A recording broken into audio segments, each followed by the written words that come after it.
ಪಾಪ ಏನ್ ಮಾಡ್ತಿದ್ಯಾ? ಓದ್ತಾ ಇದ್ದೀನಿ ಮಗ. ಯಾಕೆ? ನಾನೀಗ ಸ್ಟೋರಿ ಹೇಳ್ಬೇಕದಕ್ಕೆ. ಸ್ಟೋರಿನಾ? ಹಾ, ಏನಮ್ಮ ಹೊಸ ಸ್ಟೋರಿ? ಏನೇ ಅನ್ನದ ಸ್ಟೋರಿಪ್ಪ. ಅನ್ನದಾನ ಸ್ಟೋರಿನಾ? ಹಾ, ಅನ್ನದಾನ ಸ್ಟೋರಿ ಅಂದ್ರೆ ನನಗೆ ಹೇಳು, ಹಾಗೆ ನಮ್ಮ ವಿಡಿಯೋ ನೋಡು ಪ್ರತಿಯೊಬ್ಬರಿಗೂ ಹೇಳ್ಕೊಡ್ತೀಯಾ? ಸರಿ. ಆಯ್ತು. ಏನಮ್ಮ ಸ್ಟೋರಿ? ನಾನು ಬುಕ್ಕಲ್ಲಿ ಓದುವಾಗ ನೋಡಿದೆ ಕನ್ನಡ ಬುಕ್ಕಲ್ಲಿ. ಹೌದಾ? ಓಕೆ. ಹಂಗೆ ಎಲ್ಲರಿಗೂ ನಿಧಾನಕ್ಕೆ ಅರ್ಥ ಆಗ್ತಾರೆ ಹೇಳ್ತೀಯಾ? ಸರಿ ಆಯ್ತು. Part 1 start. ಪಾರ್ಟ್ 1 ಟೋಟಲ್ ಎಷ್ಟು ಪಾರ್ಟ್ ಇದೆ ಇದರಲ್ಲಿ? 5 ಪಾರ್ಟ್. 5 ಪಾಠಗಳಂತೆ. ಸರಿ ಆಯ್ತು, ಸಮಾಧಾನ ಇದೆ. ಒಂದು ಊರಿನಲ್ಲಿ ತಾಯಿ ಮಗ ಇದ್ದರು. ಓಕೆ. ತಾಯಿ ಅವರ ಇವರ ಕಸ ಮುಸುರೆ ತೊಳೆದು ತಂದದ್ದರಲ್ಲಿ ದಾನ ಮಾಡಿ ಉಳಿದಿದ್ದನ್ನು ಇಬ್ಬರು ತಿನ್ನುತ್ತಿದ್ದರು. ಜಾಸ್ತಿ ಜನ ಭಿಕ್ಷೆಗೆ ಬಂದಿದ್ದರೆ ಮಗನಿಗೆ ಸ್ವಲ್ಪ ಇಟ್ಟು ತನ್ನ ಪಾಲಿನ ದಾನ ಮಾಡುತ್ತಿದ್ದರು. ಅಂದ್ರೆ ಅವ್ರು ತಿಳ್ಕೊಂಡು ಬೇರೆಯವ್ರಿಗೆ ಸ್ವಲ್ಪ ಕೊಡ್ತಾ ಇದ್ರು. ಮಗ ವಯಸ್ಸಿಗೆ ಬಂದ, ದೊಡ್ಡವನಾದ. ತಾಯಿ ಅನ್ನದಾನವನ್ನು ನೋಡಿ ಮಗನಿಗೆ ಯೋಚನೆ ಬಂತು. ಏನಂತ? ನನ್ನ ತಾಯಿ ಯಾಕೆ ಹೀಗೆ ಬೇರೆಯವರು ಅನ್ನದಾನ ಮಾಡ್ತಾರೆ? ನನ್ನ ತಾಯಿ ಅನ್ನದಾನ ಬಿಟ್ಟಿದ್ರೆ ನಾವು ದೊಡ್ಡ ಶ್ರೀಮಂತಾಗದವರಿತ್ತು ಅಂತ ಯೋಚನೆ ಮಾಡ್ತಿದ್ದವನು. ಓಕೆ, ಇದು ಒಂದು ಲೆಕ್ಕ ಕರೆಕ್ಟೇ. ಆಗ ಒಂದು ದಿವಸ ತಾಯಿ ಕೇಳಕ್ಕೆ ಹೋದ. ಓಕೆ. ಯಾಕೆ ನಮ್ಗೆ ಇಟ್ಕೊಂಡಿದ್ರೆ ನಾವೇ ದೊಡ್ಡವ್ರು ಆಗ್ತಾ ಇದೀವಿ, ಅವ್ರು ಕೊಟ್ಟು ಯಾಕೆ ನಾವನ್ನೆಲ್ಲ ಬಡವರು ಮಾಡ್ತಾ ಇದೀವಿ ಅಂತ ಕೇಳಕ್ ಹೋದ ಅವ್ರ ಅಮ್ಮನ್ನು. ಆಗ ಅಮ್ಮ, ನೀನ್ ಯಾಕೆ 11 ದಿನ ನೀನು ಉಪವಾಸ ಇರ್ತೀಯ? ಅಂದ್ರೆ ಅವ್ರ ಅಮ್ಮ ಉಪವಾಸ ಇಟ್ಟುಕೊಂಡು ಆ ಊಟನ್ನು ಬೇರೆಯವರಿಗೆ ಹಚ್ತಾ ಇದ್ರು. ಏನ್ ಮಹಾತ್ಮ? ಅನ್ನದಾನ ಮಹಾತ್ಮ ಏನು? ಅವ್ರ ಅಮ್ಮನ ಕೇಳ್ತಾ ಇದ್ದಾನೆ ಹುಡುಗ. ಅವ್ರ ಅಮ್ಮ ಏನಾಯ್ತು? ದಾನಗಳಲ್ಲಿ ಶ್ರೇಷ್ಠವಾದ ದಾನ ಅನ್ನದಾನ. ಕರೆಕ್ಟ್. ಎಲ್ಲ ನಮ್ಮ ಹತ್ರ ಇರೋದು ನಾವು ಒಬ್ಬರೇ ತಿನ್ಕೊಳಕ್ಕೆ ಎಷ್ಟೊತ್ತು ಆಗಲ್ಲ. ದಾನದಲ್ಲಿ ಶ್ರೇಷ್ಠವಾದಂಥ ದಾನ ಅನ್ನದಾನ. ಓಕೆ. ಅನ್ನದಾನ ಕೊನೆ ತನಕ ಇರುವಂತದ್ದು. ನಾವು ಹುಟ್ಟದಾಗನಿಂದ ಸಾಯೋ ಗಂಟನು ಆ ಹೆಸರನ್ನು ನಮ್ಮಲ್ಲಿ ಇರ್ತದೆ. ಆದ್ರೆ ಬಡವ ಶ್ರೀಮಂತ ಯಾವುದು ಕೊನೆ ತನಕ ಇರುವುದಿಲ್ಲ. ಏನಂದ್ರೆ ಬಡವ ಶ್ರೀಮಂತರಾಗ್ಬೋದಿಲ್ಲ, ಶ್ರೀಮಂತರ ಬಡವರಾಗ್ಬೋದು. ಅದು ಚೇಂಜಸ್ ಇರುತ್ತೆ. ಓಕೆ, ಹೌದು, ಕರೆಕ್ಟ್. ದುಡ್ಡು ಸಂಪಾದನೆ ಮಾಡಿದ್ರೆ ಬಡವ ಶ್ರೀಮಂತನಾಗ್ತಾನೆ, ದುಡ್ಡಿದ್ದಾನೆ ಬಡವನಾಗ್ತಾನೆ. ಆಮೇಲೆ ಅವ್ರ ಅಮ್ಮ ಹೇಳಿದ್ರು, ಅವ್ನು ಹೇಳ್ದ ಇನ್ನೂ ಜಾಸ್ತಿ ಹೇಳೋದು ಅಂತ ಅಂದ. ಅವನಿಗಿನ್ನೂ ತಲೆಗೆ ಅರ್ಥನೇ ಆಗಲಿಲ್ಲ. ಆಗ ಅವ್ರ ಅಮ್ಮ ಹೇಳಿದ್ರು, ಶಿವನ ಹತ್ರ ಹೋಗಿ ತಿಳ್ಕೊಂಡ್ ಬಾ ಅಂತ ಅವ್ರ ಅಮ್ಮ ಹೇಳಿದ್ರು. ಆ ಹುಡುಗನಿಗೆ ನೀನು ಹೋಗ್ಬಿಟ್ಟು ಶಿವನ ಕೇಳ್ಬಿಟ್ಟು ತಿಳ್ಕೊಬಾ, ಈ ಅನ್ನದಾನದಲ್ಲಿ ಏನು ಮಹಾತ್ಮ ಇದೆ. ಓಕೆ. ಅವನು ಅವರ ತಾಯಿಯ ಕಾಲನ್ನು ಆಶೀರ್ವಾದ ತಗೊಂಡು ಹೋದ ಶಿವನ ಹತ್ರ ಕೇಳಕ್ಕೆ. ಶಿವನ್ ಹುಡ್ಕೊಂಡು ಹೊರಟ. ಹೊರಟ ದಟ್ಟ ಕಾಡು ಸಿಕ್ತು.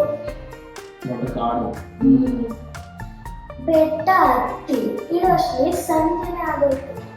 ಓಕೆ, ಬೆಳಗ್ಗೆ ಹೊರಟಿದ್ದ ಹುಡುಗ ಬೆಟ್ಟ ಹತ್ತಿ ಇಳಿಯೋಷ್ಟೊಳಗೆ ಕತ್ಲೆ ಆಗೋಯ್ತು, ಸಂಜೆ ಆಗೋಯ್ತು. ಅವನಿಗೆ ಗೊತ್ತಿಲ್ಲ ಎಲ್ಲಿಗೆ ಹೋಗ್ಬೇಕು ಅಂತ. ಶಿವನ ಹತ್ರ ಹೆಂಗ್ ಹೋಗ್ಬೇಕಂತ ಗೊತ್ತಾಗಿಲ್ಲ ಅಂತ ಆಯ್ತು. ಏನು ಕಾಣಿಸ್ತಿಲ್ಲ. ಆಗ ಒಬ್ಬ ಬೇಟೆಗಾರ. Okay okay.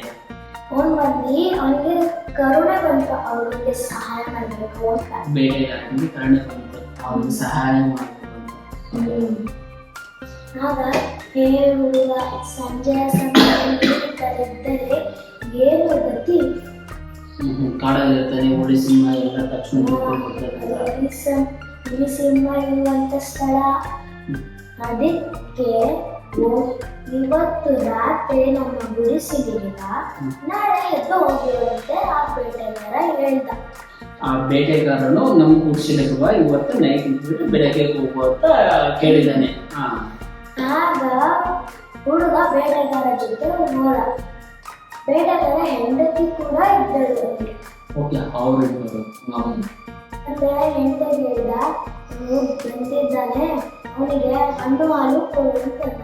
ಆದ್ರೆ ಹೆಂಡತಿ ಏನ್ ಹೇಳಿದ್ರು, ನಾನು ನನ್ನ ಪಾಲಿನ ಹಣ್ಣು ಹಾಲನ್ನು ಕೊಡಲ್ಲ, ಬೇಕಾದ್ರೆ ನಿನ್ನ ಪಾಲಿನ ಹಣ್ಣು ಹಾಲು ಕೊಡು ಅಂತ ಹೇಳ್ಬಿಟ್ಲು.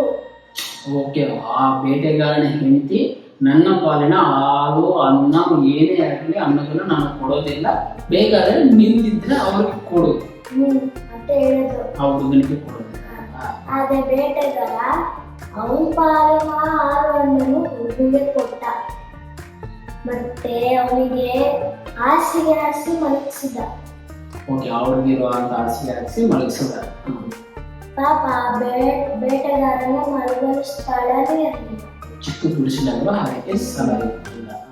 ಅದಕ್ಕೆ ಅವನು ಡೋರ್ ಓಪನ್ ಮಾಡಿ ಆ ಕಾಲು ಹೊರಗಡೆ ಚಾಚಿ ತಲೆ ಒಳಗಡೆ ಇಟ್ಟ. ಅಂದ್ರೆ ಬಾಗಿಲಿಂದ ಅರ್ಧ ದೇಹ ಆಚೆ ಅರ್ಧ ದೇಹ ಒಳಗಡೆ ನೋಡ್ಕೊಂಡ. ಬಾಗಿಲು ತೆರೆದೇ ಮಲಗಿದ್ದ. ಅರ್ಧ ಮಧ್ಯರಾತ್ರಿ ಆದ್ಮೇಲೆ ಹುಲಿ ಬಂತು. ನೈಟು ಮಧ್ಯರಾತ್ರಿ ಹುಲಿ ಬಂದ್ಮೇಲೆ ಅರ್ಧ ದೇಹ ಆಚೆ ಒಳಗಡೆ ಮಲಗಿದ್ದ ಬೇಡನ ಬೇಟೆಗಾರನ ತಿಂದೆ ಹಾಕ್ಬಿಟ್ಟು ಅರ್ಧ ದೇಹ ಆಚೆ ಒಳಗಡೆ ಇದ್ದು ಬೇಟೆಗಾರನು ತಿಂದೆ ಹಾಕ್ಬಿಟ್ಟು ಆಮೇಲೆ ಸ್ವಲ್ಪ ಮುಂದೆ ಹೋದ್ಮೇಲೆ ಹೆಂಡತಿ ಕೂಡ ತಿಂದು ಹಾಕಿತ್ತು. ಹುಲಿ ಹೊಟ್ಟೆ ತುಂಬಿತು, ಆ ರಕ್ತ ರುಚಿ ಇಟ್ಟಿತ್ತು ಅಂತ ಹುಲಿ ಹುಡುಗರನ್ನು ನೋಡದೆ ಹೋಗ್ತು. ಓಕೆ, ಹೊಟ್ಟೆ ತುಂಬಿರೋದ್ರಿಂದ ಆ ಹುಡುಗನ್ನು ನೋಡೇ ಇಲ್ಲ, ಮಲಗಿರೋ ಹುಡುಗನ ಹುಡುಗ ಹೋಗೋಯ್ತು. ಬೆಳಗ್ಗೆ ಎದ್ದಿದ ತಕ್ಷಣ 2 ಮೂಲಗಳಿದ್ವು. ಮೂಳೆ. ಓಕೆ, ಗಂಡ ಹೆಂಡತಿ ಬೇಟೆಗಾರನ ಹೆಂಡತಿ ಬೇಟೆಗಾರನ ಇಬ್ರು ಮೂಳೆಗಳು ಮಾತ್ರ ಅಲ್ಲಿದ್ದರು. ಅವನಿಗೆ ಬೇಟೆ ಬಗ್ಗೆ ಪಾಪ ಅಂತ ಅತ್ತ. ಆಮೇಲೆ ಅವನ ಪ್ರಯಾಣ ಮುಂದುವರಿಸ್ತ. ಮತ್ತೆ ಸುಮ್ಮನೆ ಹುಡ್ಕೊಂಡು ಮತ್ತೆ ಮುಂದೆ ಹೋದ. ಫ್ರೆಂಡ್ಸ್, ನಾನು ಪಾರ್ಟ್ 1 ಇಲ್ಲಿಗೆ ಮುಕ್ತಾಯ ಆಯಿತು. ಪಾರ್ಟ್ 2 ನೆಕ್ಸ್ಟ್ ವಿಡಿಯೋದಲ್ಲಿ ಹೇಳ್ತೀನಿ. Bye friends.